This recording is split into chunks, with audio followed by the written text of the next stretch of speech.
name is Vidas Matelis, and today I'll be doing a presentation about what information you can get from the database folder where Analysis Services stores its multidimensional data. Let's start with a bit of information about me. I am BI consultant who specializes in Microsoft technologies, specifically SQL Server, integration services, analysis services, and Power Pivot. I have over 15 years experience in Microsoft technologies, including over 12 years with analysis services. I got a SSAS Maestro certification in September 2011, and I am an owner of SSAS-info.com and PowerPivot-info.com websites. I was awarded Microsoft SQL Server MVP since 2008. So why we talk about Analysis Services Database folder? The main reason is because from this folder you can get information that is not easily available through Business Intelligence Development Studio or SQL Server Management Studio, or even writing your own AMO scripts through PowerShell, Windows Scripting Host, or any .NET scripting tool. The reason is that it's easier just to go into that folder and you can very quickly get some info that is not necessarily available anywhere else. Also, you need to know some basic info how the database is stored, because in case you have a SaaS database corruption, knowing how Analysis Services stores data could help you to recover from the SaaS database corruption. It doesn't happen a lot, but I'll mention in this presentation how would you recover from this bad database corruption. Although I have slides prepared, I will go away from these slides and mostly will do demos in directly on my Analysis Services instance. So if there are a few issues if you'll try to access Analysis Services database folder. First of all, you need to have a physical access to that data folder. If we go into the properties and security, you need to be given access, at least a read-only access to that folder where Analysis Services stores its data. And the second issue is that I have to mention is that all the information that you will see in Analysis Services folder will be done using database object IDs, not database object names. Normally, when you create any object, dimension, measure group, measures, they have a name and ID almost matching. It's very easy to trace it down. But as soon as you rename that dimension or measure group, the ID is never changed. So if you had a lot of renames in your database structure, you might see a lot of difference between between IDs and names, but really in most cases you still can track it back and figure out what are these objects represent in actually Analysis Services database. So Analysis Services database is actually stored in a file level. So if you look at the properties of Analysis Services instance, and you have a data dir property, and that's where it tells you where you actually have your Analysis Services data. By default, that's a long name in Program Files folder, and you can always check where is, as I said, through the properties. In my case, as you saw, the database is actually in default location. I haven't changed it on this laptop, so you can see it right here. This is a empty instance of Analysis Services. I have no database, and if I'll refresh a list of database here, there are no databases. And as you see already in an empty Analysis Services instance, we have some files. These are kind of assemblies that are used by Analysis Services. You just should be aware that we have some Excel or VBA assemblies and related XML files, which are by default on all Analysis Services installations. When we'll deploy another Analysis Services database, you will see that actually other files and folders will be created here, and I'll demonstrate what happens. I have an analysis services project, AdventureWorks DW 2008 R2. It's default project that you can download from the samples available on Microsoft site. The one thing what I did here is I created a test role just to show how test role is visible in a data folder. We'll start with the deploying of this project, and just to be to analyze things step by step, I chose processing option as do not process. So first we will see what happens when you deploy your analysis services database without processing, and in the next part of the presentations I will show what happens when you actually do the processing of analysis services database. I'll do deployment here, and if we go into our folder where the data is stored, you notice that a few things were created here. We can modify it by date modified, and if we look at the timestamps of this of the files changed, today is January 29, 9:59 a.m. As you see, there is 3 files that were changed in this folder. So these are 2 files and 1 folder was created in this or changed in this folder. As we deployed our database, first of all, what we can see that a new folder was created, which matches the name of analysis services database. There was also another database, so name.0.db.xml file created. So this is a metadata file. It's information about database level database created on analysis services instance. And one more thing, what we see here is that there is a file master.vmp that was updated. This file was already here. This file was updated in analysis services database folder. So let's start with the master.vmp file. This is a so-called master version map file. Analysis services has a way of tracking versions of databases and objects. What happens is that imagine that you started your analysis services database processing at the same time while another person was querying that database. Analysis services does not just drop existing database right away. It actually creates a new version of the object it processes. And so that would be the version 1, 2, and 3 incrementally. It would be increased.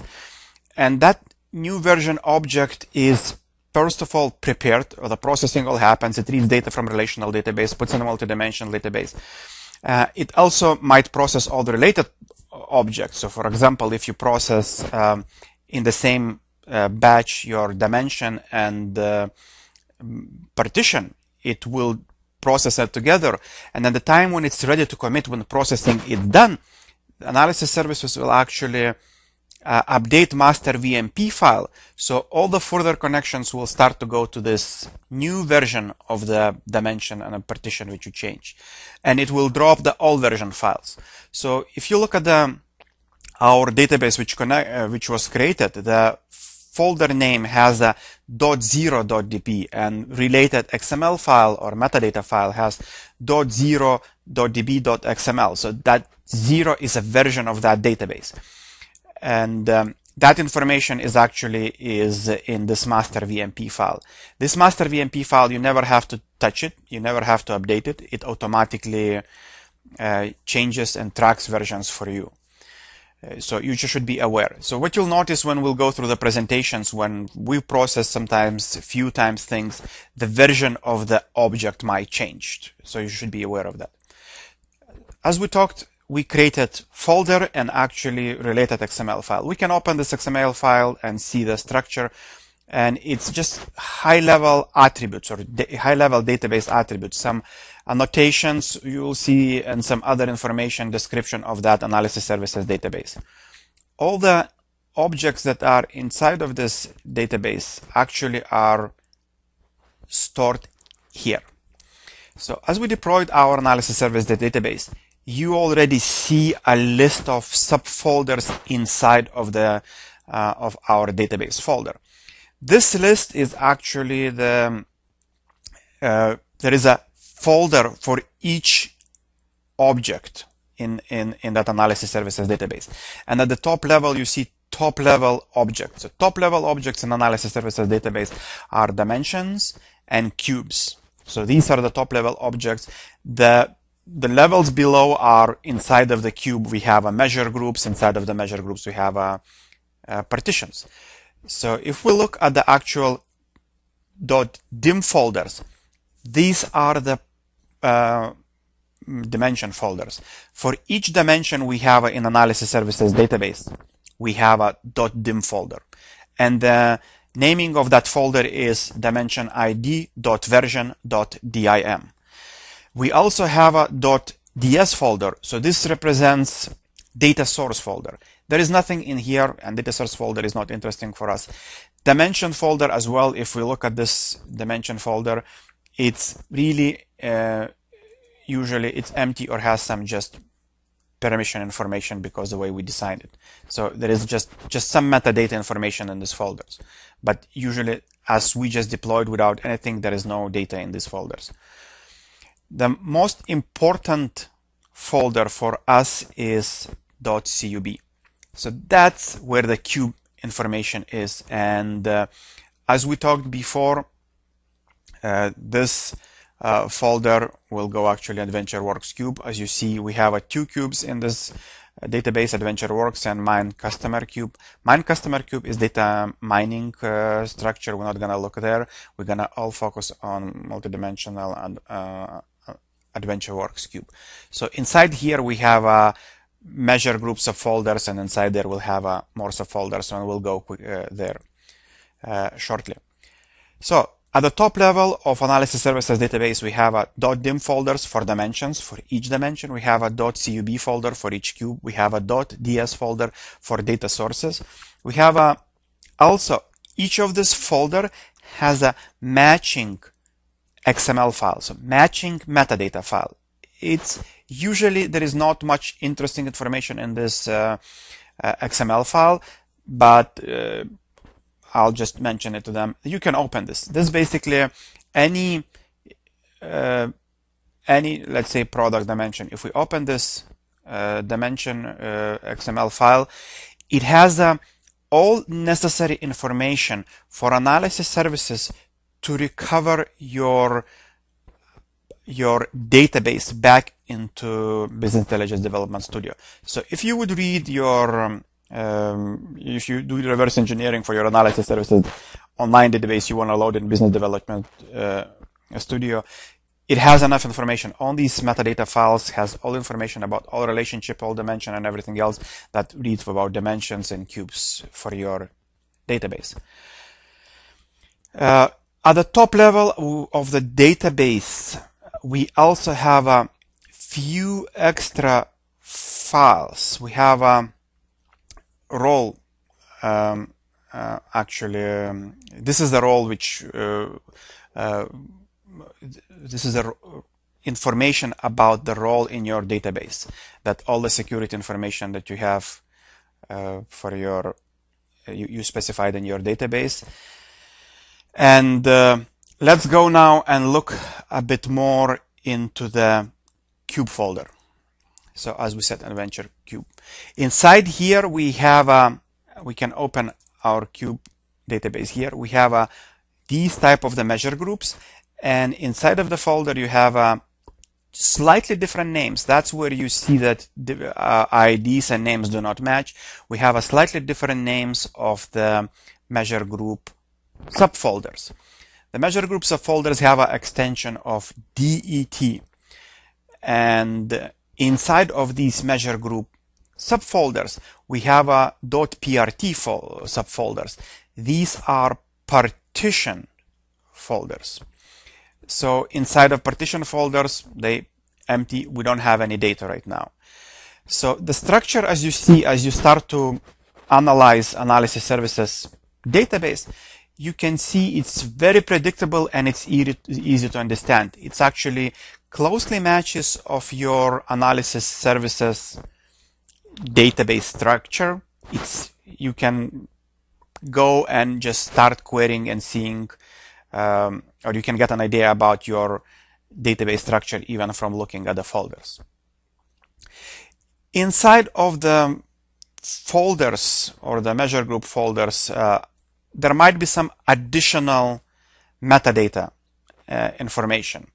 Sometimes it's useful to know that information. As you see here in this specific measure group, we have 4 folders which have for each partition. We have 4 matching partition XML files, so it contains information about metadata for this partition, and we have a .agg.xml file for the measure group.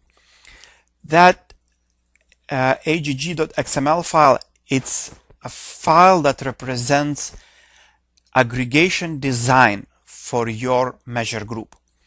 The fact that you have this file in this folder tells me that this measure group has the aggregation design. It does not tell me if this aggregation design is used in any of the partitions at all. It just purely tells me that aggregation design exists. Sometimes even it's good to know even that, because you can actually know if you came into the new installation of analysis services and your client complains about performance, you can just go and see, do they have even aggregation design? So this would be one of the things that I would check when I go to the clients for installation. So it's a simple XML file. You can query that file and it has all information about what attributes are used in what in aggregation designs and all this stuff, but it's not easy to read. It's XML file. So we went through the actual of the actual analysis services database structure, which is very predictable, as I said. And to repeat myself, at the very top level, we have dimensions and cube subfolders, and matching actually dimension and cube.xml or metadata files. We may have some additional files, XML files for the additional metadata, like for roles and for if we actually go into the cube subfolder, you see additional XML files for perspectives, and you'll see additional XML files for the MDX script. It's your MDX script is stored in this file. It's not very easily readable. The formatting is a bit off, but still all that information is there for you to access. So we just went through the part where we learned how analysis services deploys database into its data folder.